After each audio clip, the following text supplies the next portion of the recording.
Hey, budding scientists. Ever wonder if something is just changing or if it's transforming into something totally new? Let's dive into the super cool world of physical and chemical changes. First up, physical changes. This is when something changes its look but is still the same stuff. Think about this. You take a piece of paper and tear it. It's smaller, but it's still paper, right? Or how about ice melting into water? It changes from solid to liquid, but it's still H2O.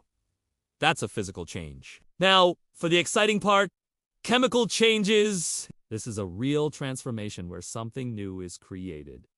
Imagine baking a cake. You mix flour, eggs, and sugar, and poof! After baking, you have a delicious cake! You can't get your original ingredients back, or when a nail gets all rusty. That's a chemical reaction with the air. So, remember, a physical change is just a different look, but a chemical change creates a whole new thing. Cool, right? Keep experimenting, and I'll see you next time.